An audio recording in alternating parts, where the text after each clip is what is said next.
नमस्कार दोस्तों, बासु क्लासेस में आप सभी का फिर से स्वागत है। जैसा कि आप सभी जानते हैं, इस चैनल पे हम लोग बीपीएससी मैथ्स ऑप्शनल का प्रिपरेशन कर रहे हैं। उसी कड़ी में आज हम लोग 65वीं बीपीएससी में कॉम्प्लेक्स एनालिसिस से जो सवाल पूछे गए हैं उसका हम लोग आज डिस्कशन देखेंगे। ठीक है, तो 65वीं बीपीएससी में कॉम्प्लेक्स एनालिसिस से दो सवाल पूछे गए हैं, 10A और 10B। देख लीजिए 10A और फिर आपका दूसरा सवाल इधर है 10B। दोनों ही सवाल का सॉल्यूशन हम लोग देखेंगे। तो चलिए देखते हैं। पहला वाला सवाल बोल रहा है expand F Z in a Laurent series valid for region Z less than 1। ठीक है, तो लॉरेंट सीरीज हम लोग पढ़ चुके हैं, लॉरेंट सीरीज का एक्सपेंशन कैसे करते हैं। ठीक है,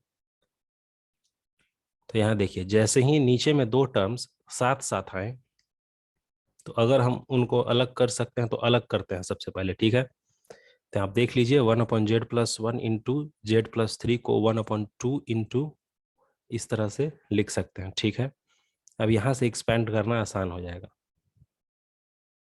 अब देख लीजिए 1/z+1 जो है इसको लिख सकते हैं 1+z⁻⁻1।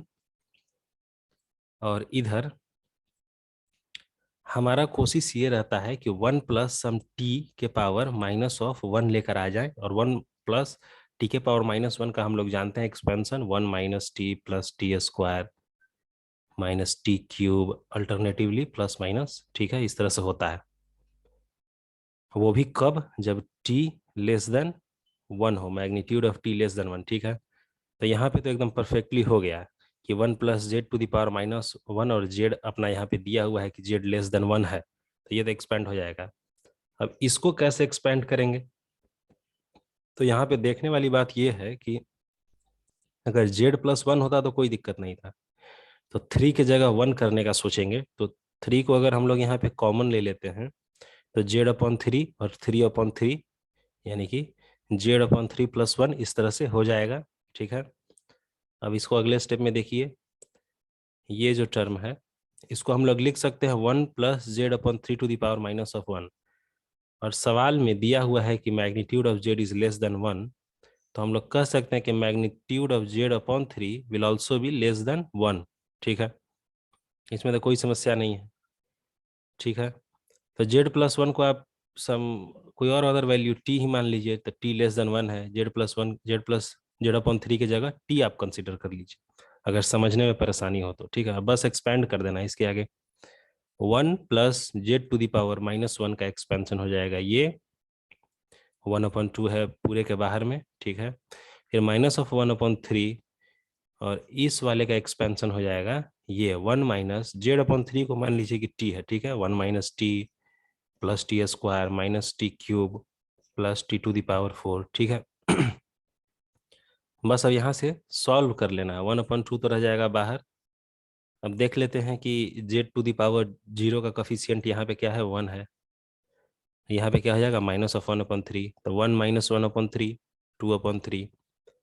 यहाँ पे z का कफिशियंट है -1 और यहाँ पे क्या हो जाएगा z का कफिशियंट +1/9, तो हो जाएगा -8/9z। ठीक है, सिमिलरली z² का कफिशियंट सब यहाँ से कंपेयर कर लीजिए, 1/2 तो रहेगा बाहर में। ठीक है, इसको अगले स्टेप में 2 से सारे में मल्टीप्लाई करके लिख सकते हैं, 2/6 -4z/9 प्लस 13 z² 14z³ इस तरह से। तो इस तरह से जो अपना आ जाता है यहाँ पे वही हो जाएगा अपना required Laurent series of the given function F Z. ठीक है, अब दूसरा सवाल देखिए, कह रहा है कि इवेल्युएट करना है। यहाँ पे सवाल में छूट गया है, ये रहना चाहिए dz। ठीक है, इंटीग्रेट करना है e⁻3z/z+1। अब यहाँ पे आपको ये नहीं बताया है कि किस मेथड से निकालना है, कॉची इंटीग्रल फार्मूला लगाएं या कॉची रेसिड्यू थ्योरम लगाएं, तो आप किसी भी तरीके से कर सकते हैं। मैंने इसे कॉची इंटीग्रल फार्मूला से किया हुआ है, ये मैंने बता भी रखा है, अपने इसी चैनल पे पढ़ा रखा है इसको। तो चलिए सवाल को करते हैं। कॉची इंटीग्रल फार्मूला में हम लोग हमारा कुछ इस तरह से होता है कि F Z upon some Z minus A to the power K, इस तरह से इंटीग्रेट करना रहता है। ठीक है, कोई कर्व दिया रहता है, कोई रीजन, कोई कंटूर दिया रहता है, और सबसे पहले हम चेक करते हैं कि ये जो पॉइंट ए है उस कंटूर में है या नहीं।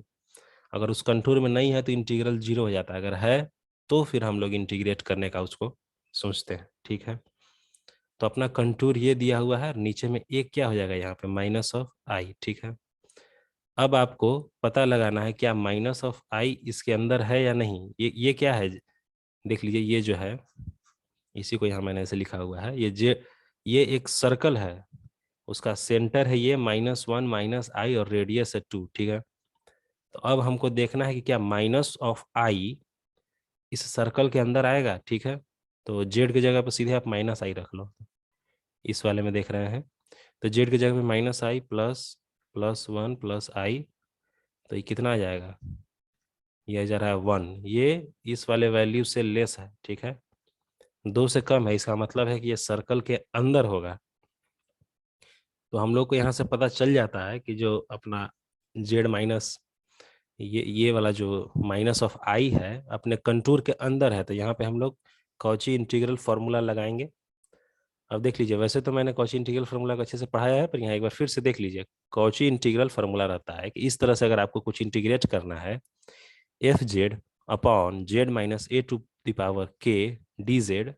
ठीक है, अगर आपको इसको इंटीग्रेट करना है तो उसका फॉर्मूला है 2 पाई अपॉन के -1 का फैक्टोरियल। के कहाँ से, यहाँ से, ये वाला है के -1 का फैक्टोरियल, फिर इसको एफ जेड, सॉरी यहाँ एफ जेड की जगह F Z into Z minus A to the power, ना ना ठीक ठीक है, सॉरी, एफ जेड को डिफ्रेंशिएट करना पड़ता है के टाइम्स। ठीक है, और इसके बाद वैल्यू डाल देना पड़ता है z is equal z tending to a. ठीक है, तो चलिए इसको सीधे सीधे देखते हैं।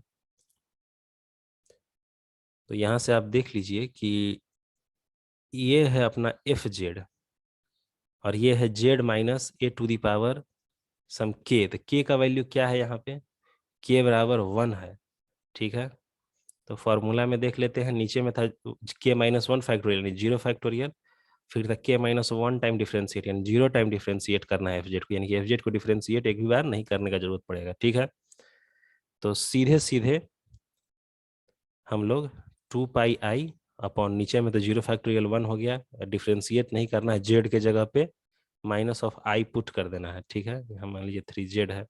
ठीक है, तो क्या आ जाएगा, 2 पाई जेड की जगह -i E to the power minus of I, 3z Z की जगह -i। ठीक है, तो ई के पावर आई थीटा का फॉर्मूला हम लोग जानते हैं, ई का पावर आई थीटा होता है कॉस थीटा जोड़ आई साइन थीटा। ठीक है, cos-3 cos 3 के बराबर ही होता है -i sin 3। ठीक है, 2 पाई इधर मल्टीप्लाई में, इस तरह से ये हमारा आंसर हो जाता है दूसरे वाले 10 के बी का।